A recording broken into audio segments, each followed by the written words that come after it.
Benarkah bahwa keberadaan Gibran di samping Prabowo adalah bagian dari penyelamatan Indonesia oleh Jokowi untuk mengontrol Prabowo itu sendiri? Gak mungkin banget. Gak mungkin. Sangat gak mungkin.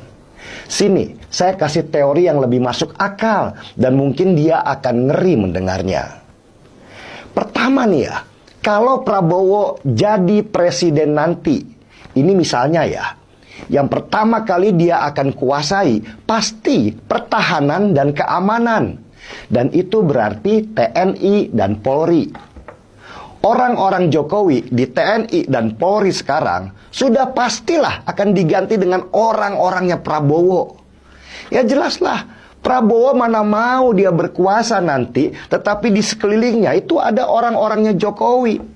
Dia butuh keamanan, apalagi dia nanti yang pegang tongkat kekuasaan. Kaki-kaki Jokowi yang selama ini dia jadi presiden ditaruh di berbagai lini, itu akan dipotong besar-besaran supaya tidak jadi musuh dalam selimut oleh Prabowo. Apalagi Prabowo juga belajar bahwa begitu mudahnya Jokowi mengkhianati PDI Perjuangan dan Megawati yang selama ini membesarkan dia. Berarti kemungkinan besar Jokowi bisa saja akan mengkhianati Prabowo nantinya. Prabowo di dalam hati pasti sudah sulit percaya pada Jokowi. Kalaupun dia sekarang masih baik-baik saja, itu karena dia memanfaatkan Jokowi supaya bisa menjadi presiden saja. Gibran pasti hanya akan disuruh diam karena Gibran adalah representasi Jokowi, jadi juga merupakan ancaman buat Prabowo. Apalagi untuk Prabowo, Gibran itu anak ingusan yang nggak tahu apa-apa, yang hanya dipakai namanya saja.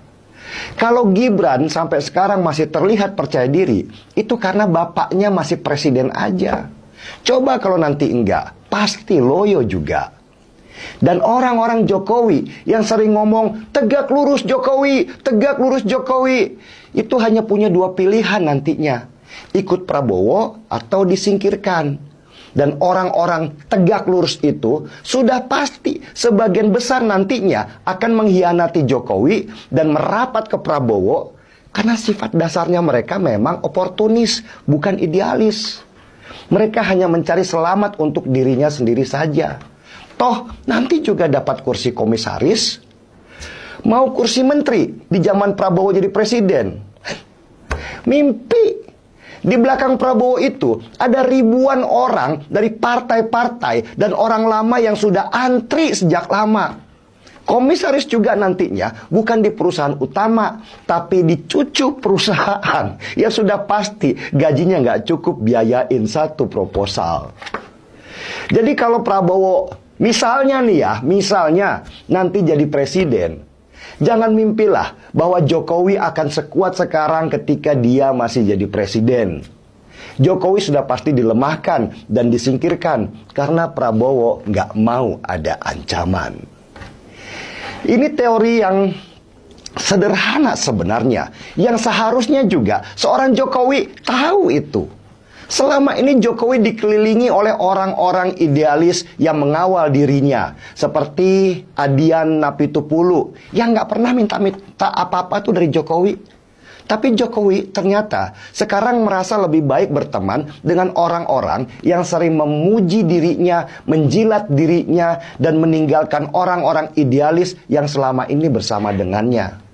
Jokowi harusnya paham bahwa para penjilat yang bersamanya sekarang ini kelak akan menikamnya dari belakang ketika dia sudah tidak lagi dibutuhkan. Jadi bangunlah segera sekarang kawan yang masih bermimpi bahwa Jokowi adalah Superman. Dia manusia biasa yang pasti punya titik kesalahan. Sehebat-hebatnya dia bermain catur, pada akhirnya ada titik dia terjebak permainan lawan.